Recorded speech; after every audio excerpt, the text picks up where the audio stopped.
Hey you guys, you're listening to Good Vibes Sunday, a podcast brought to you by I'm Warhol, the blog. Today we get to sit down with one of our incredible friends, Landon Mondragon, self-proclaimed man of many hats, entrepreneur, contractor turned investor, builder, designer, and has recently been diving into developing. And it doesn't stop there. He also starred in his own TV show, Edge Reno, which aired on HGTV. Not only is Landon an amazing human being, for Adam and I mean, this guy is an inspiration. The attention to detail, the art factor that he really injects into every single renovation and every project that he touches is out of this world. I mean, you walk through his homes and you really feel the passion and the love for what he does. You know, the title of this podcast is You Have to Learn to Crawl Before You Can Walk. And where that came from was from a day that I was feeling very out of alignment. I was feeling pressured, and actually that pressure was being applied on myself because I felt like I wasn't moving in a pace career-wise that I was happy with. And so I expressed that to Landon, and he gave me the best piece of advice, which was you have to learn to crawl before you can walk. And that really sat well with me from a perspective standpoint because it really shifted everything around for me. And so today I really wanted to dig deeper into what that means to him and how he came to figure that out in his life. And as it helped me, perhaps it can help many of you out there. So we hope you'll join us as we welcome our great friend, Landon Mondragon. So Landon, we're excited to probe your mind about basically what you're doing out in Arizona, which is essentially what we want to be doing out here in Riverside. And you're self-proclaimed man of many hats, contractor turned investor, builder, designer, and recently you've been diving into developing. How did this whole journey begin for you? Well, I actually got started with my father when I was, I don't even know, waist high. He had me doing things, gopher work, had me on a roof cleaning gutters out, had me lumping trash to the bend, and I graduated to grouting tile. And I mean, just along the way, working summers and exploring different paths of construction with him. He taught me a lot. Working with his guys taught me a lot, and I slowly started learning. And then I got out of my summers during high school. I'd go and work for him, and he started giving me some bigger jobs, giving me power tools, and I started learning a little bit more hands-on stuff rather than just doing little grunt jobs. Sure. And what I did was took that, went to college, and then started flipping homes with him during college based on everything I had learned thus far. I mean, I started installing the floors, installing the cabinets, and I started to get a really good idea of the real estate market. Learning everything from how transactions happen, how to find a property, how to sell a property, figuring out the margins, what the costs are. So along that route, I ended up going to school and getting my contractor's license because at that point you needed to have some kind of legal background to do the construction work, and we didn't want to pay somebody. So basically by me getting my construction license, right, I cut out the middleman.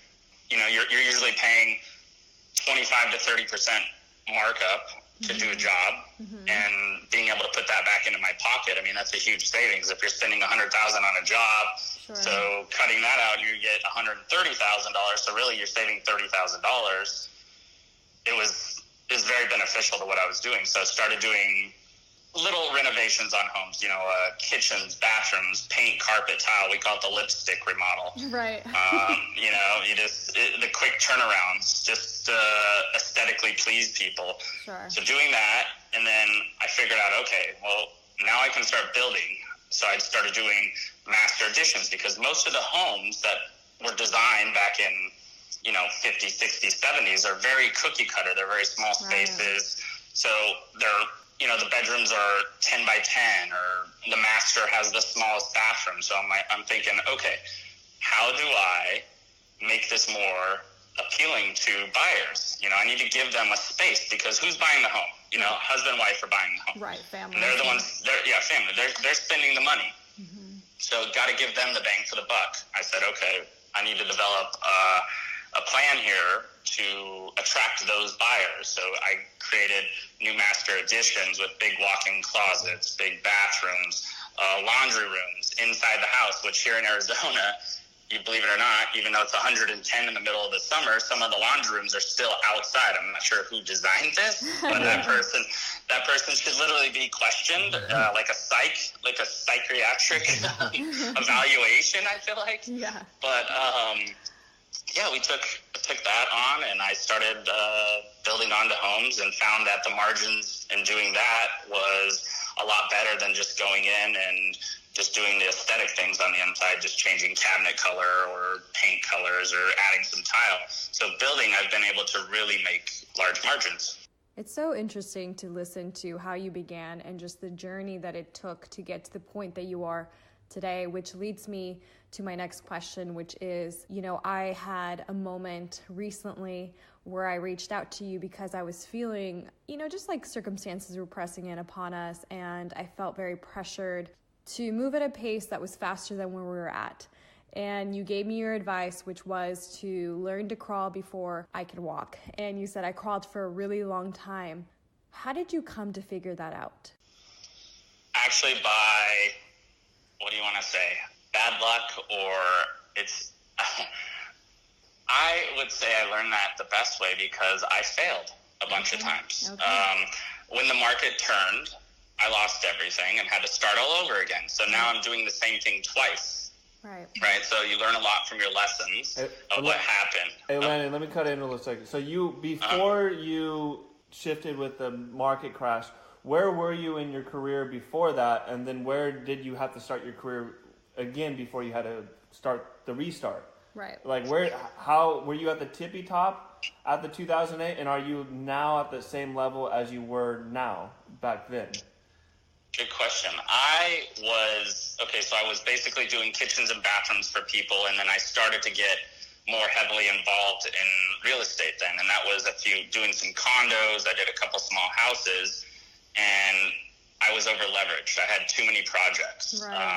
Had a lot of money out, none coming in, and the market turned for the worst. And it wasn't just like, the market's slowing down. I mean, everybody is very familiar with what happened with the banking system and how everything crashed. Well, that hurt people like me right away because, I have a property that we were going to sell for $250,000 and now it's worth $125,000.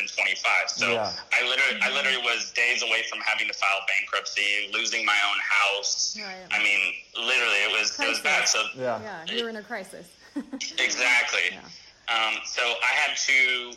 At that time, I had people working for me and was doing contracting jobs along with doing my own projects. And when that happened, I had to get rid of everybody, put my tool bags back on, and get hands-on again and build back up, and it took a long time to get back to where I'm at this point, but I've learned a ton, and I've done it a lot. Faster, would you say? Yeah, definitely faster because I figured it out. Again, I already knew what the formula was before, but now I'm able to do it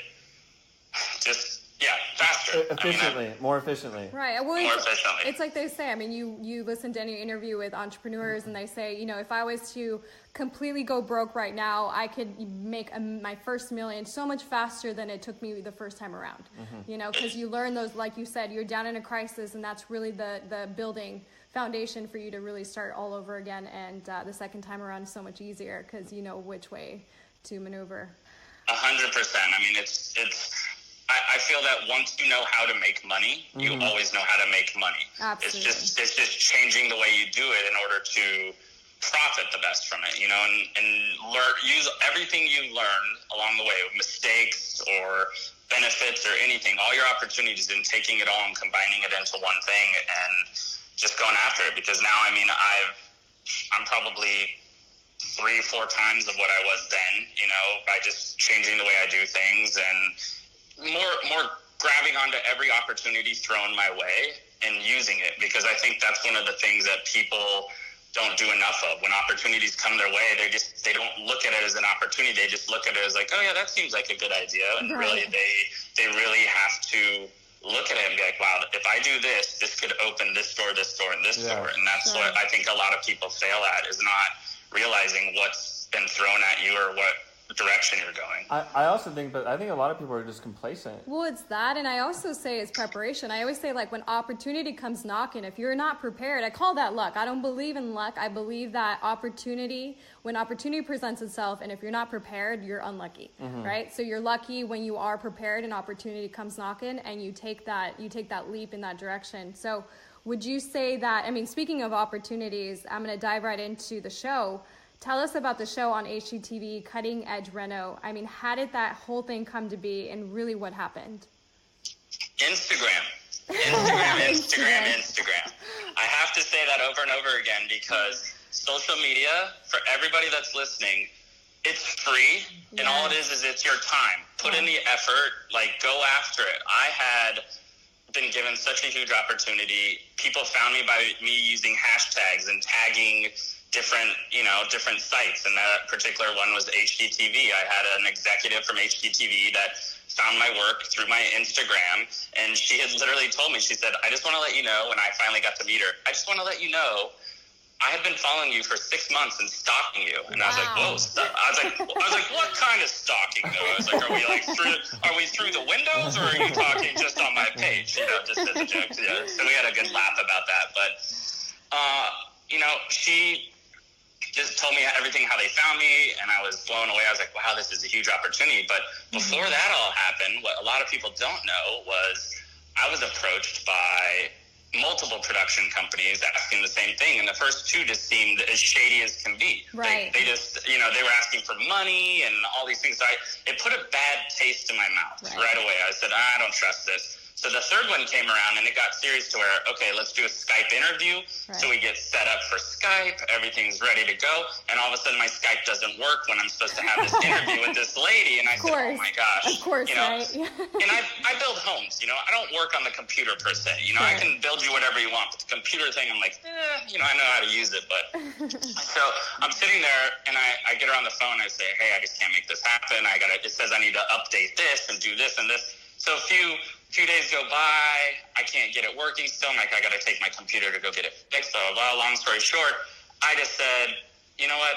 I just kind of gave up on it, right? I just gave up on this. And I said, forget it. I'm like, this is probably just another scam anyways. So about 3 or 4 weeks go by, and then the executive from the show reaches out to me directly. And she's like, hey, do you want to do this? This is what's happening. Are you interested? This is the company I'm going to put you in touch with. Right. So I literally almost blew my first opportunity to be on HGTV. Nobody knows that. I look back at it and go, holy cow, I can't believe that almost happened. But she put me in touch with one of their premier companies. They deal with production companies. I finally got on Skype calls with them, did some recordings, and then it took about 6 months of doing that. Okay. And then I was able to finally get approved to do a pilot, and they flew out from LA and filmed me doing what my day-to-day activities were on one of my flips. They call it a skizzle reel, or a fizzle reel, I think is what it is. Yeah, fizzle reel. Skizzle's for Skype. So, the fizzle reel, and they loved what we did. It's kind of like a trailer for what the show could be, and then it got pitched to the network. They loved it. They sent out a crew for a house, and we flipped the house in 60 days and added 1,000 square feet and remodeled 1,600. Still don't know how I did it. Show came out amazing. My team kicked ass. Like, we really just, it was a crazy experience. I mean, picture doing a remodel that should take about 120 days, doing it in half the time, and cameras in your face, right? So no pressure, but it was a really amazing experience. It opened some other doors for me. Unfortunately, we did not get picked up. That was sad, but the opportunity was once in a lifetime opportunity, and I had a great time. No, and you never know. I mean, I always say this, especially, I don't even know. I mean, we've been talking to you for quite some time, but I don't even know if we've ever even told you that we basically got approached by the same thing. It was like through a production company a while back. And I mean, gosh, Adam and I were even just starting at that point. We had nothing. I mean, we had one home that we helped a client flip.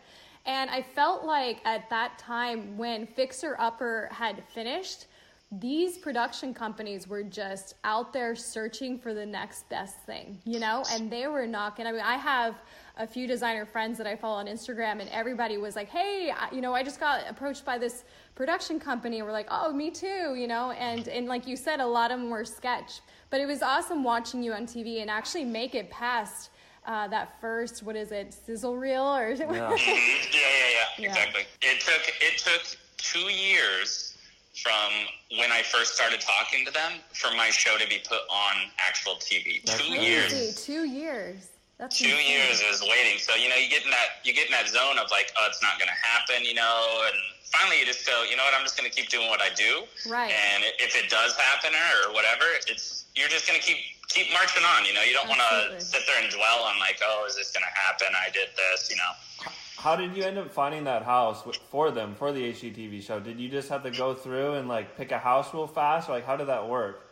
Well, I actually had an investor partner on that house, and it happened to be a few houses down from where he lived. He found out the person that was living there evidently had passed away, so it was in a trust at that time. So we were able to sneak in and get it before it went to market. We cut a deal with the owners, or it was I believe the sister that had access to the trust, and we got lucky. Sometimes those happen like that. That's lucky. Yeah, that is lucky. Yeah, it's just like right place, right time on the same street. But if you weren't prepared, you would have never been able to receive it. Yeah. I mean, if you like us, like honestly, I honestly said, I was like, gosh, like, if we were prepared, if we were further along in that time, because we did the whole Skype thing, we did the whole thing, but we told them, we were like, hey, you know what, we have to be honest, like, we feel a little ridiculous at this point, you know, because we don't have anything, and we're just grinding right now, and we're super hustle mode at that point. And I remember being on the Skype, and he's like, can you show us around your house? I'm like, no. There was like boxes everywhere. I mean, it was bad. So definitely luck is preparation. I mean, you were prepared. You were ready to go, and you did awesome on that show. We were all rooting for you. So it was definitely fun to watch you do your thing on that television screen, which is a whole lot of pressure. What would you say you learned most about yourself during your time filming and being under the pressure of just having so many eyes around the nation on you? What would you say you learned most about yourself during that time? It was a lot of where my breaking point was, you know? So when you are rushed to do something, and I'm very particular about how I like to do my homes. I mean, I put a lot of thought into them, and when you're rushed, and on top of that, like some of the artistic pieces I add, you know, I really wanted it to be perfect. So you learn a lot about how to manage your time, and have to understand that, like, hey, this is rushed, but you know, this is a huge opportunity. You have to see the end of the tunnel, right? You have to see the light at the end of the tunnel. Right. So how about the pressure that you put on yourself, though? Was that something that if you could look back and say, I would have changed anything about my experience, would it be maybe the pressure, or just what would it be that you would change?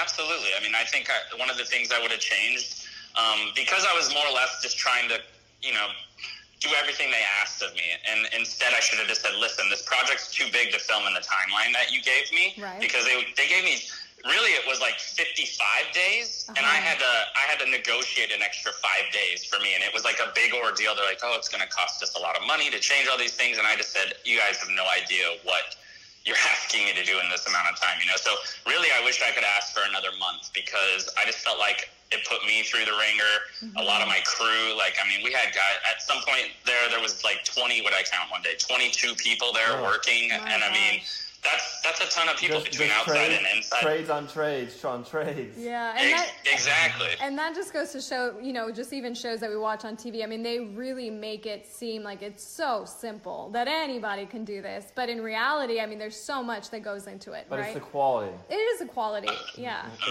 And it was, I mean, I couldn't ask for a better group of people to work with, though, like the production company, Fly on the Wall. They're out of LA, and Carly, who was the lead production, and then the assistant production his name was Angela, and all of us just gelled really well together. So I got really lucky to work with such a good group of people.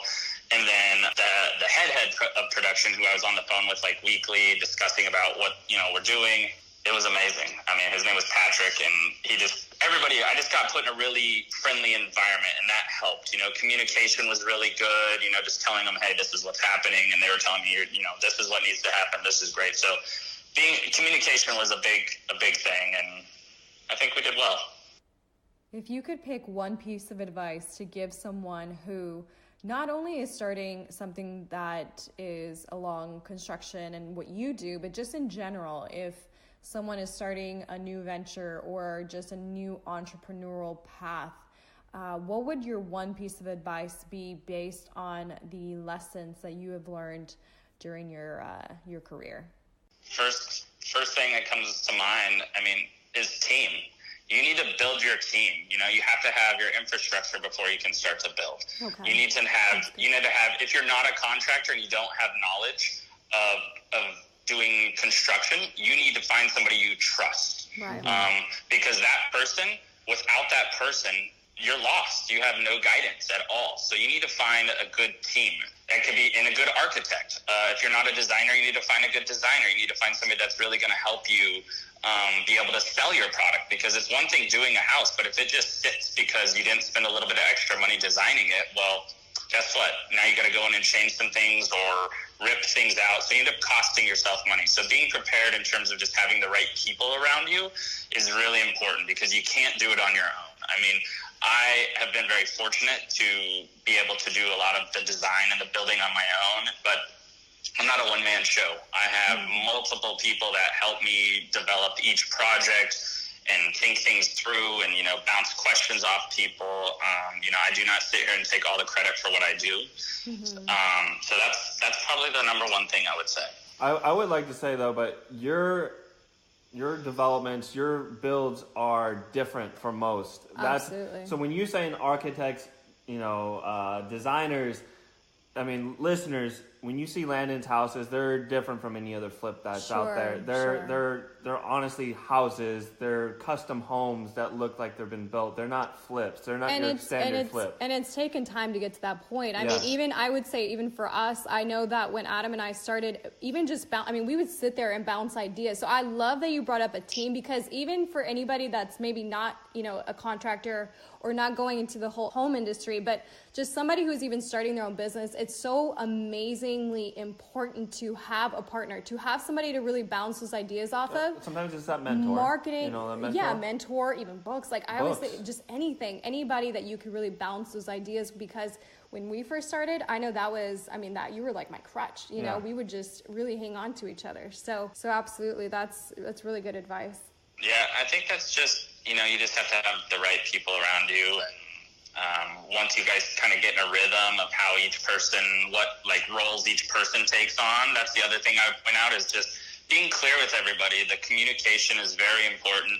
If you're taking investors on, are they silent investors or are they helping out with the project? Because if that's the case, it's setting guidelines of responsibilities. You're responsible for this and I'm responsible for this, because there's so many partnerships that dissolve based on people being like, well, you're not bringing this to the table or you're not bringing this to the table. And it creates a lot of friction. I have seen it happen over and over again. A lot of times it happens when you go into business with your family. I'm sorry to say, but that's just true. There's a lot of clashing. So really getting those things laid out at the beginning will save you so much, because that way there's not you were supposed to do this or you were supposed to do this. Hey, it's written on paper. That was your job and you messed it up. You were supposed to do this, So making sure everybody knows their role is super important.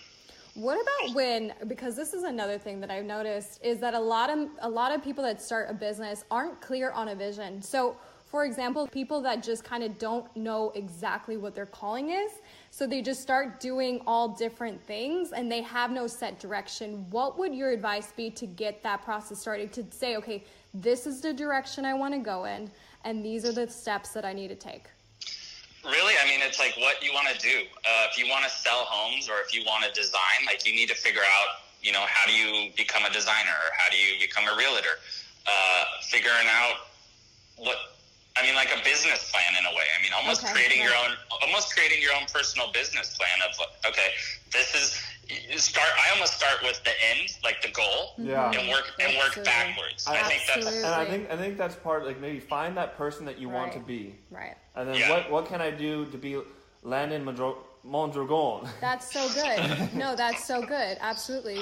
Like, find a leader, like somebody that exactly, like, because like I'm telling you, I've seen so many people, like I've talked to people, they're like, I just don't have a direct, and then they start like selling pillows, or then they're like, I'm talking about women that typically are listening, they'll go and open, like, let's say an Etsy account, they'll start selling pillows, but then they're also doing, designing for websites, and then they're kind of all over the place. So to really hone it in and really like just narrow it down, I would say you have to pick one, right? Mm-hmm. Yeah, exactly. Oh, absolutely. And I mean, it's, for me also, and don't anybody take this wrong, it's about doing and not talking about it. Like, like, if that's what you want to do, then go do it, because actions are louder than words, always. Absolutely. Like, I haven't got to this point by just talking about going and doing things. I put myself in situations, and whether they make me feel comfortable or they make me feel uncomfortable, I am making sure I'm always moving forward and never looking back. Yes, you're going to have problems. You might lose on a couple of your deals, but in the grand scheme of things, you'll come out on top as long as you keep doing the same thing and keep delivering the same product. That's what will happen. And not losing that interest, right? Because it also gets to a point where, you're excited. It's almost like when you start dating somebody, you're excited and you're like, all right, I'm going to start this. Then when the nitty gritty, like kind of like the boring stuff starts to happen, people start to lose interest. Yeah. And you have to move through that. You have to, your vision, your goal has to be so strong that you're able to keep moving in that direction. I feel like that's when a lot of people fall off, is when they really kind of get over that beginning part of it, right? Like that honeymoon stage of like starting this career, and then they kind of fall off when the real work starts to happen. When you actually have to work. When you actually have to work, yeah. And I totally agree with that so much. I mean, it's about surrounding yourself with like-minded people. I mean, you two especially are like, seriously, like I just love everything about you both, and your inspiration and your goals. Like it's why we gel. It's why we jam. It's like it's why we get along, because we're in the same circle. We share the same minds. And it's putting yourself around those people. Don't put yourself around the people that bring you down, or the people that are always talking about doing something and not doing it. Like, hey, just go do it. I tell people last time, some of my friends are like, I want to do this, I want to do something. I'm like, then do it. Right. Go do it. I'm like, because you want to know what? You'll never know if you're good at it unless you go try. Like, it's okay to fail. Everybody's afraid to fail, but who's afraid to try? I mean, come on. Yeah. Hey, Landon, what's your relationship with failure? Oh, gosh. Well, I mean, touching back to the market, I mean, I mentioned I lost everything. And I mean, that was literally over leveraged, lost everything, had almost like not a dollar pretty much to my name. I had somebody in my backyard taking photos of my house because it was going to auction. Yeah. I mean, I literally, because I live in the wild, wild west, of course, I went and picked up something next to my bed and was like, hey, like, what are you doing in my backyard?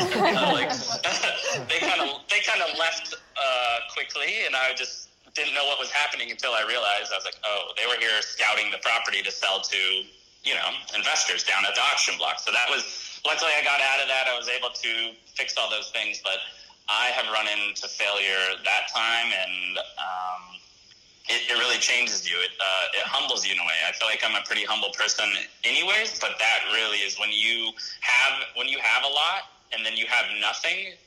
I would rather have nothing again, like, than not have success at that point. Like when you have stuff and lose it, it's way different than just never having it at all. Yeah. So it was a good learning lesson, and I think it's why I've become more successful, because I know what it's like to hit rock bottom. Right. And, now I've put myself in situations again that might be uncomfortable for me, which I actually, yes, they are, but I'm doing it to make sure I have like the carrot dangling for me, making sure I'm always progressing and trying to work harder to the next level, because shredding water is fun, I guess. It's fun to keep doing the same thing, but that's not me. Like, I want to go to the next level and the next level. I want to be like a super successful developer. And I mean, I have some projects coming up that are starting to lay out for me in a way that will start to open more doors. That is so good. You need to preach that. That is so good. Oh my goodness. You know, even next week, we're going to be talking a lot deeper about this, but we have heard or read that after the age of 23, actually, people can't change unless they've hit crisis. So, you know, children, teenagers, like anybody under 23, they don't have to really hit a crisis to change, but people after that age, for some reason, we have to get to rock bottom before we really make that change. And we really move in a direction that is for the better. So that is awesome to hear. Honestly, I'm so excited you said that. So thank you. Oh, good. Yeah. All right. So Landon, we ask this question to every single person that comes on with us. So what do you know for sure? Like, what do you know for sure?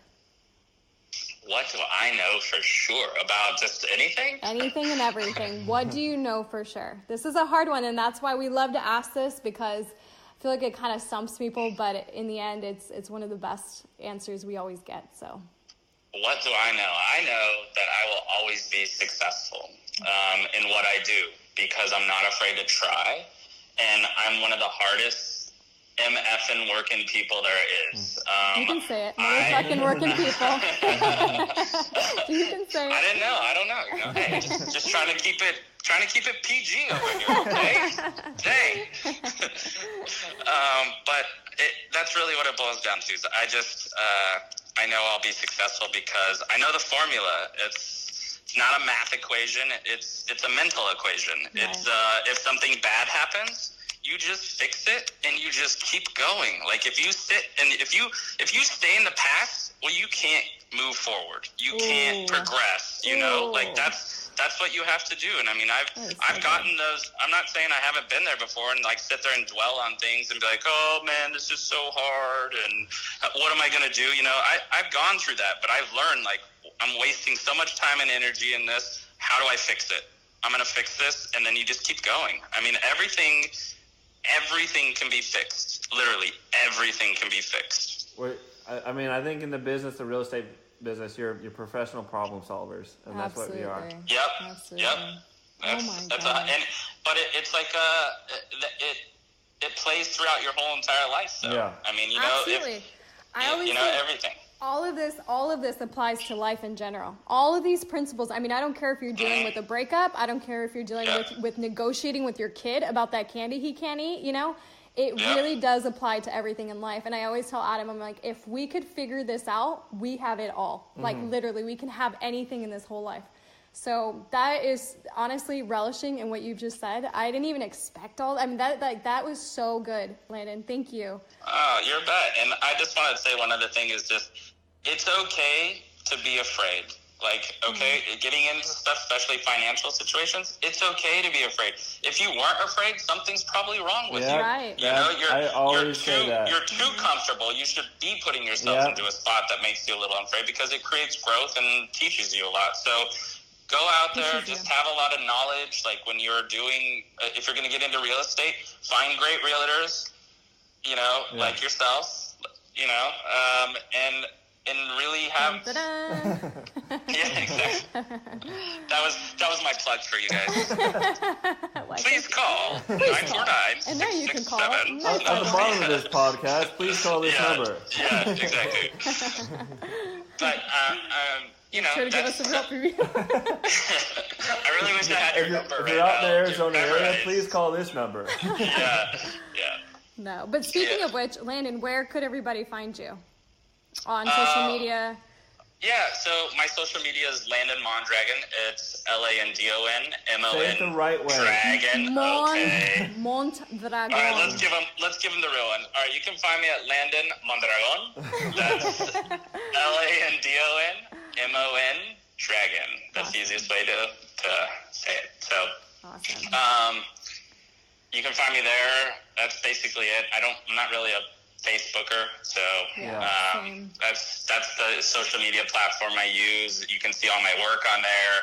I do some stories often of like what I'm doing, what I'm working on, and I have some exciting things coming up. So tune in, and I can show you about that. They're actually outside of my normal scope of work. So there are definitely going to be some problems I'm going to be running into, but I am ready. Yeah, it's going to be super cool to see that next project coming up. So Absolutely. I'm excited to watch that. So everybody, catch up and give him a follow. And Landon, thank you so much for coming on with us. Honestly, this was fun. We love you. A lot of fun. Yeah, we love you. I had such a great time. I really appreciate the opportunity to speak with you guys. I mean, I love you both, so thank you very much. We love you. You're family to us. So likewise.